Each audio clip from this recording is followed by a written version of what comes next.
Hi friends, welcome to my channel. ఈరోజు video చాలా ఇంట్రెస్టింగ్గా ఉందండి. వీడియోని ఎక్కడ స్కిప్ చేయకుండా ఎండ్ వరకు చూసేయండి. దీక్షితులు గారు లక్ష్మిని ఒక 5 ముత్తైదువులని తీసుకురమ్మని అంటూ ఉండగా అలాగే అని అంటూ ముత్తైదు దగ్గరికి వెళ్ళి లక్ష్మి ఇలా అంటూ ఉంటుంది. తన భర్త అపాయంలో ఉన్నాడని, తన భర్తని కాపాడుకోవడం కోసం వరలక్ష్మి వ్రతాన్ని చేస్తున్నానని, తనకి ఆశీర్వాదం ఇవ్వమని పిలుస్తూ ఉంటుంది. కొందరేమో ఆశీర్వాదం ఇవ్వడానికి ఒప్పుకుంటే మరికొందరేమో అమ్మో వేరే వాళ్ళని చూసుకో అంటూ వెళ్ళిపోతారు. అలా లక్ష్మి 4 ముత్తైదువులని తీసుకొని ఆ వ్రతం దగ్గరికి వస్తుంది. అప్పుడు దీక్షితులు గారు, అమ్మ లక్ష్మి, నేను చెప్పింది 5 ఇంకొకరిని తీసుకురావాలి అని అంటూ ఉండగా సరే అని లక్ష్మి మళ్ళీ వెళ్ళబోతూ ఉండగా వచ్చిన 4 ముత్తైదువుల్లో ఒక ఆవిడ ఇలా అంటుంటుంది, నువ్వు మిగతా వాళ్ళ కాళ్ళకి పసుపు రాయమ్మ, నేను వెళ్ళి ఇంకొకరిని తీసుకొస్తాను అని అంటూ ఉంటుంది ఆవిడ. అలాగే అని లక్ష్మి అంటూ మిగతా వాళ్ళ కాళ్ళకి పసుపు రాయడం స్టార్ట్ చేస్తుంది. ఇక అప్పుడే అదే గుడికి అరవింద వస్తుంది. అరవింద కారు దిగి వెళ్ళి శివయ్యకు దండం పెట్టుకుంటూ ఉంటుంది. నేను చిన్నప్పటి నుండి మిత్రని చూస్తూ ఉన్నాను. నాకున్న కష్టాలన్నీ మిత్రని చూసి మర్చిపోయేవాడిని. కానీ ఇప్పుడు మిత్ర తలపైనే మృత్యుగండాన్ని పెట్టావు. దేవుడా, నా కొడుకుని కాపాడు. ఇన్నాళ్ళు నా కోడలు కాపాడేది, ఇప్పుడు నా కోడలు కూడా నా దగ్గర లేదు అని ఏడుస్తున్న అరవింద దగ్గరికి లక్ష్మి పంపిన ముత్తైదు వచ్చి, అమ్మ ఒక సాయం చేయండి. ఒక అమ్మాయి తన భర్తని కాపాడుకోవడం కోసం వరలక్ష్మి వ్రతాన్ని చేస్తుంది. తనకి ఆశీర్వాదం ఇవ్వడానికి రండి అని అంటుండగా, ఆశీర్వాదం అనేది ప్రశాంత మనసుతో ఇవ్వాలమ్మా. ఇప్పుడు ఆ ప్రశాంతమైన మనసు నా దగ్గర లేదు, సారీ అని అంటూ అరవింద వెళ్ళిపోబోతూ ఉండగా ఆవిడ మళ్ళీ ఇలా అంటూ ఉంటుంది. ఆవిడ తన భర్తని కాపాడుకోవడానికి ఆ వ్రతాన్ని చేస్తుంది.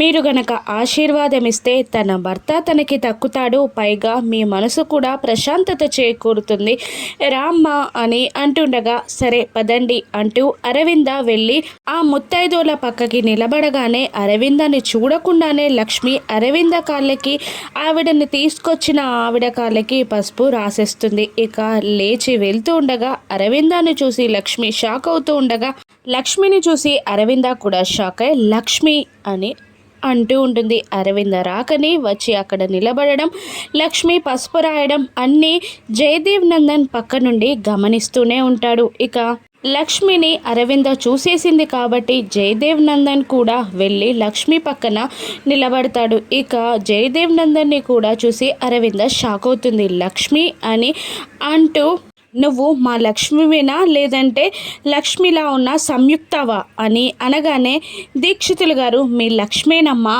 అని అనడంతో చాలా సంతోషపడిపోతుంటుంది అరవింద. లక్ష్మి లక్ష్మి, నువ్వు బ్రతికే ఉన్నావా, ఎంత మంచి వార్త చెప్పావు అని అంటూ ఉండగా జయదేవ్ నందన్, నీకు నిజం తెలిసిపోయింది కాబట్టి ఇక జరిగింది దాచాల్సిన అవసరం లేదు అంటూ జరిగిందంతా జయదేవ్ నందన్ చెప్పేస్తారు. ఇక కన్నీళ్లతో లక్ష్మిని అరవింద వాటేసుకుంటుంది. నువ్వు మమ్మల్ని కలిసావు, నువ్వు బ్రతికే ఉన్నావు, మా జీవితాల్లోకి మళ్ళీ వచ్చావు అని అంటూ సంతోషపడిపోతూ అందులోనే మళ్ళీ ఏడుస్తూ, అయినా నా పైన నీకు ప్రేమ లేదా, నేనంటే నీకు ఇష్టం లేదా, నువ్వు నా కళ్ళ ముందే ఉన్నావు, నేను నీ కోసం ఆ దేవుణ్ణి వేడుకొని రోజు లేదు, నిన్ను దూరం చేసినందుకు ఆ దేవుణ్ణి నిందించని రోజు లేవు, నువ్వు వస్తావని ఎదురు చూడని రోజు లేదు, అయినా ఇవన్నీ నువ్వు చూస్తూనే ఉన్నావు, కానీ నేను బ్రతికే ఉన్నాను అత్తయ్య అని నాకు ఒక్క మాట చెప్పి నా కళ్ళల్లో నీకు ఆనందం చూడాలనిపించలేదా అని అరవింద ఏడుస్తూ లక్ష్మిని ప్రశ్నిస్తూ ఉండగా ఇక లక్ష్మి, చెప్పాను కదా అత్తయ్య, నా చుట్టూ ఉన్న పరిస్థితులు నన్ను ఆ విషయం చెప్పలేకుండా చేశాయి అని అంటుండగా జయదేవ్ నందన్ కూడా, లక్ష్మి ఏది చేసినా కూడా దానికి ఒక అర్థం ఉంటుందని నీకు తెలుసు కదా, మనం ఇప్పుడు కూడా లక్ష్మి ఐడెంటిటీని దాచాల్సిందే అని జయదేవ్ నందన్ అంటూ ఉంటాడు. ఇక దీక్షితులు గారు కూడా, అమ్మవారి దయ,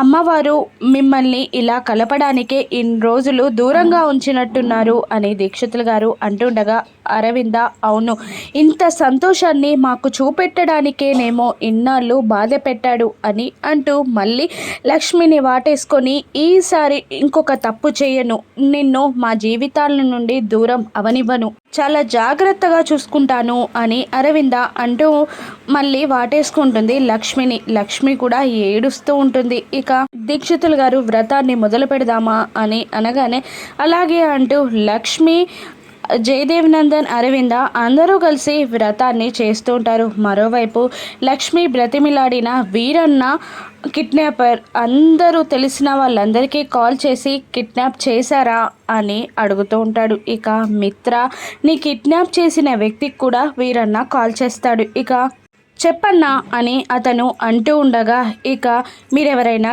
కిడ్నాప్ చేశారా అని అడుగుతూ ఉంటాడు.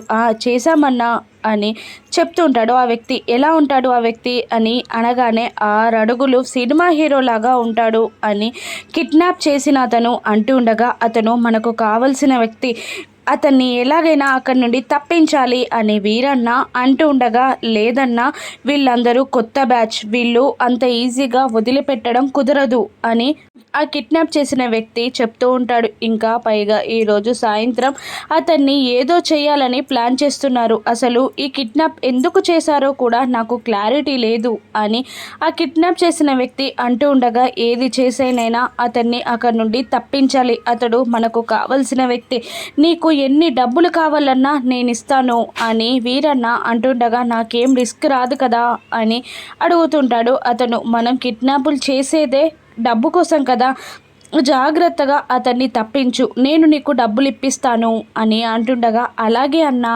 అని ఆ వ్యక్తి అంటూ మిత్రని తప్పించడానికి ట్రై చేస్తూ ఉంటాడు. ఇక ఆ విషయాన్ని లక్ష్మికి చెప్పడానికి వీరన్న కాల్ చేస్తూ ఉండగా లక్ష్మి వ్రతంలో ఉంటుంది కాబట్టి ఫోన్ లిఫ్ట్ చేయదు. ఇక లక్ష్మి అరవింద కలిసి వ్రతాన్ని పూర్తి చేస్తారు. వచ్చిన ముత్తైదువులందరికీ వాయనం ఇచ్చి ఆశీర్వాదం తీసుకుంటారు. ఇక ఆ వచ్చిన ఆవిడ నీకు ఖచ్చితంగా ఈ వ్రత ఫలితం దక్కుతుందమ్మా, నీ భర్త క్షేమంగా నీ దగ్గరికి వస్తాడు, ఇదంతా అమ్మవారి దయ అని అంటూ ఆశీర్వదించి అక్కడి నుండి వెళ్ళిపోగానే మళ్ళీ వీరన్న కాల్ చేస్తూ ఉంటాడు.